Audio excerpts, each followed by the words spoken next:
Sa akin, pag isa po sa amin dito ay sinuspende, ay talagang makukulangan kami ng isang boto. Alam nyo, sinabi ko na kanina sa inyo, 14 po ang aming pong boto. Kumbaga po ay out of 27, 14 po. No? So lamang po kami. Ang ginawa po ng nila nung nakaraang eleksyon po, at ito na po ay talagang delayed na po ito. No? Ang ginawa po nila nung una ay sinuspende naman nila si Resti, Iska Presti. At ang pinalit nila kaagad ay yung unang kagawad. At yun, mahaba pong proseso yan. May mga kasuhan, may mga... Siyempre, sa sobrang tagal at marami na rin pong may gusto na magkaroon na po talaga ng maayos na eleksyon. Ito na po sana itong July 5. So, nung kahapon, nung nagkaroon po kami ng schedule po ng pagbubuo po ng election committee, no? Pilit po nila bigla na lang ay i-recognize, no, ang previous na ELECOM. Doon po kami nagtaka. Mahaba po ang aming pong diskusyon tungkol dyan. At sa sobrang tagal na po ng pabalik-balik, ng mga kuro-kuro ng interpretasyon ng batas ay sumang-ayon na rin kami. Pero meron kaming reservation. Ang sinabi po namin sa kanila, alam nyo, sa totoo lang, ang problema talaga namin ay yung inyong integridad. No? Ayan po ay ang sinabi ko po kay Madam Chairman Kap Diwad Tayaw nung aming deliberasyon. At na-note naman po nila at ang sabi ko po talaga ay ang kinakatakutan po namin ay isa sa amin po rito ay di-disqualify ninyo o isuspindi ninyo. Sabi naman po sa amin, huwag kayong mag-alala kasi hindi po mangyayari po yan. At inassure po ako ni Captain nung kahapon na hindi po nila gagawin yan. Sa laking gulat ko po, itong araw na ito, ni-railroad po nila. Bigla na lang nagka-agenda ang narinig ko at ngayon nagbobotohan na sila ng mga konseho na isuspindi nila. May preventive suspension nila si Kapsami. Sabi ko, isususpindi nila? Ano bang ginawa ni Kapsami? Parang sa sobrang, alam mo, ulitan sa sesyon, parang nagsalita lang siya. Ano ba naman yan? Parang ganun lang yun eh. Ano ba naman yan? Ba't hindi kayo ayaw nyo tumigil? Siyempre, sa pagtaas ng boses niya, talagang conduct unbecoming na ang ginawa. Pero ito nga yung sinasabi niya, anak ng tipaklong naman ito. Ako ito lang ginawa ko, kinasuhan na ninyo ko, i-suspend na ninyo ako. Samantala yung aking kagawad, mas mabigat pa ho ang kaso, mas mabigat po ang kanyang akusasyon. Ito po ay pauupuin ninyo, hindi man lang ninyo kinasuhan ng suspensyon. Dito po ang nangyagaling po. Siyempre, hindi po kami, hindi maiiwasan sa amin po, ay ito ang pamamaraan para po talaga makuhanan kami ng isang boto. Sa katunayan po, ako rin, meron din naman silang hinaing na reklamo. Ito naman ay pagpunta ko sa Japan na wala daw ako permission. No?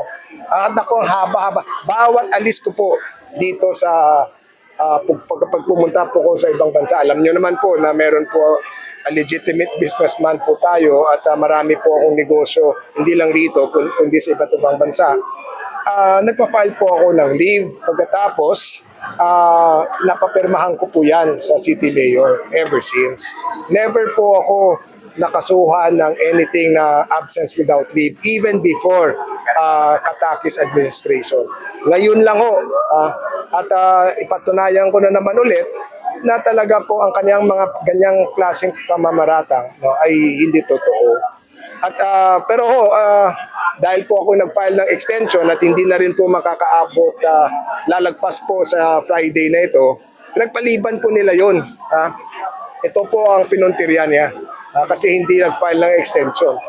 So, yan ang rason kung pilit po nilang ginagawa na ang ELECOM ng nakaraan ay yun pa rin ang ELECOM ngayon. So yan po ang mga punot dulo po ito. At hindi lang po yan, ang dami pa po ng mga karapatan na tinapakan po ng administrasyon na ito. Ang isa na ho doon na sa sobrang dami, hindi ko na talaga may isa-isa, baka maubos ang oras po natin dito. Ang karapatan po ng 11 and 12 na city councilors na dapat sana in-recognize nila. Mantakin po ninyo, bawat sesyon ng city council. Yung 11 and 12, nandun lang ho nakaupo sa tabi. Hindi po pumipirma. Nandun lang po, nagsasign po ng attendance. At hindi po kinukuhanan po ng kanilang mga boses. So, nang ibig sabihin po niyan, paano na lang po tayo, ang mga bumoto po sa 11 at 12 na konsehal, paano na lang po ang karapatan po namin na kasi sila ang ginawa po nating representante. Doon pa lang ay talagang sa palagay ko, ang Supreme Court sana ay makalabas na po ng final decision tungkol po sa ganyang bagay. No? At hindi ko na po maisa-isa. No? Katulad ako po, kinasuhan rin ako ng usurpation of authority. At ano po ang aking grounds po? Ang ebidensya po, inihain po nila ay pumirma daw ako sa isang award excellence na isang estudyante. Ano ba naman yan? At pumirma daw ako ng isang barangay clearance ng isang sari-sari store sa panahon ng pandemya. Aba, hindi ko na po maintindihan sa totoo lang. Anong krimen po doon?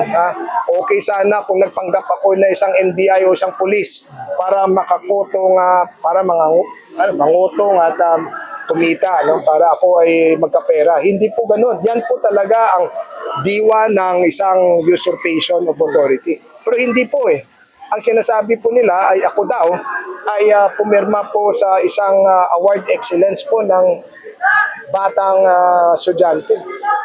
Nakakalungkot po. Ito po ang rason kung bakit po tayo nandito. Nandito po kami, mga kapitan. No, sumusuporta po sa aming Congresswoman Ann Matibag at Attorney Melvin Matibag, no, na hindi po pwede yung mga ganitong klaseng pang-aabuso ay maulit po dito sa ating lungsod. Kasi nakakalungkot po. Kung kami po ay nahihirapan, paano na lang po ang mga taong hirap na hirap sa buhay, lalo nang walang pera? Paano nang lumaban po sa kanilang karapatan kung ganito po ang gagawin po nila? At paano po yung July 5 ay tutuloy po ba ito or baka may dumating na naman another kapitan na Yun na, sabi ko nga sa inyo. Hindi na po nila kailangan kung ako sinuspindi na nila. Kung sila na suspend, mag-shift na yung numbers matatalo na. Matatalo na kami. At yan po ay unfair. Unfair naman po. Nung una po ay ginawa namin ay talagang yun ang ginawa nga nila, no? 14 po kami bumoto, no? Sinuspindi yung isa, so 13 na lang. Pero samantala sila, ang pumalit naman ay yung unang kagawad sa kabila, bumoto na naman sa kabila. Saka makakita ito ay liga ng mga botohan ito ng liga ng ng ABC, no? July na. Ang bumoto sa sayo ay hindi kapitan, kundi kagawad. Diba? Nakakatawa naman po yan, di po ba? So, pansahe po natin sa ibang kababayan at lalo sa mga leader po sa Laguna, sa San Pedro, ano po ang gagawin nila sa akin? Huwag kayong abusado. Pambira naman, lalo na po sa mayor. Kayo po ama ng siyudad ng San Pedro. Kayo po dapat dito ang mamagitan at saka alam ko naman po talagang hindi naman kikilos yung mga yan kung walang basbas po sa inyo. Sana kung kayo po ay tunay po na talagang leader, no? Sa palagay ko, nagkamali ako, bakit kita sinuportahan? Dapat lumabas ka at manindigan ka ng tama. Total naman, isip-isipin ninyo. Sa inyo naman ang mayorya ng konsehal. No? Ano ba naman yan kung ako sa totoo lang, wala naman hindi ko naman pangarap maging ABC. Ako naman ay pumapayag lang naman ako rito dahil gusto ko maging representante ng grupo ng mga kapitan na naninindigan at meron silang prinsipyo na ipinaglalaban.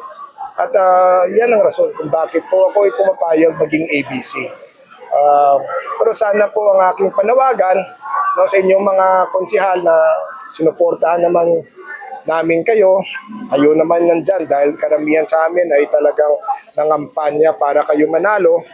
Lalo na po sa ating mayor, ang pangako ninyo po sa akin dati ay talagang suportahan niyo po ang aking advokasya pagdating ng edukasyon at pangkalusugan.